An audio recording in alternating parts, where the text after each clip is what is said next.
Il-miliet bħal f'kull familja kellu r-ritwal tiegħu. Nibdew bit-tiżjin tal-miliet li konna nagħmlu flimkien. Il-papà li kien ma studaxxa illum m'għadux magħna li għafillu. Kien jagħmel presepju ġdid kull sena. Kenna anke żewġ gallarijiet fil-faċċata, u allura il-papà kien iħobb ukoll iżejjen it-twieqi u s-siġra tal-miliet kien jagħmilha biex tidher anke minn barra. Imma mbagħad fil-qalba tad-dar kellna l-presepju u l-bambin ta' Betlem. F'intervista ma' TVM News l-Arċisqof Charles J. Scicluna jgħid kif il-miliet għalih u għall-familja kien mument sempliċi iżda mimli mħabba. Konna mmorru l-qudies ta' billej. Ovvjament mbagħad nhar il-miliet nerġgħu mmorru l-Knisja u mbagħad għandna n-niet għar-rigali tal-miliet. U għamel referenza għal ġublew tat-tama. Il-Papa Franġisku għażel li dan il-ġublew kull 25 sena li tkun sena speċjali meta aħna l-isfijiet staqsejnieh x'inhija l-ħolma tiegħek għal dan il-ġublew. U rrispondina b'din il-frażi: una grande festa di misericordja. Festa kbira ta' ħnina. U naħseb il-ħnina tista' tagħti tama lilna nfusna, lill-arna u anke lid-dinja. Tenna wkoll li t-tama tfisser il-nuru ħnina lejn l-ambjent u nagħtu appoġġ lil dawk li għandhom reliġjon jew kultura differenti minnha. Li tagħti tama trid tkun skont il-verità tal-fatti. U naħseb dina jekk naħdmu fuqha tassew noħolqu ambjent ta' tama.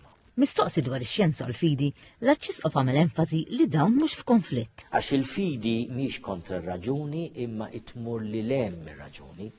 Meta l-fidi titlef ir-raġuni issir ideoloġija jew fanatiżmu. Ix-xjenzjati l-kbar skoprew li x-xjenza li talmu resqithom lejn Alla x'indunaw li hemm an intelligent design, hemm intelligenza u imħabba kbira anke fl-iċken atomu. Meta tħares pereżempju lejn il-ġisem tal-bniedem.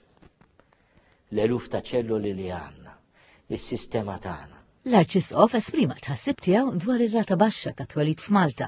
Tinkwetani ħafna l-fatt li aħna ir-rata tal-fertilità tagħna hija l-inqas fl-Ewropa. 60 sena ilu kull koppja kien ikollha minimum ta' żewġ titfal average. Illum inżilna għal tarbija waħda.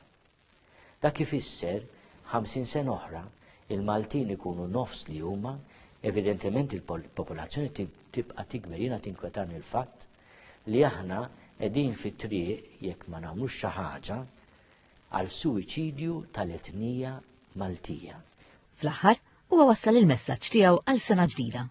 L-awgurju tiegħi hija li nagħtu ħin lil nfusna u lil maħbubin tagħna. It-tieni li nitalmu ngħixu iżjed flimkien b'rispett kontinwu u lejali lejn xulxin. Huwa enfasizza li żminijiet tal-festi jistgħu jkunu ta' ferħ iżda wkoll ta' toqol għal ħafna.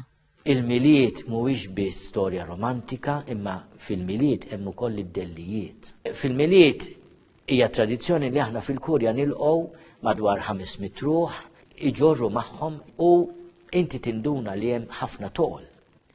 Imma il-mulej jiena għaddi xi ħaġa taffaxxinani.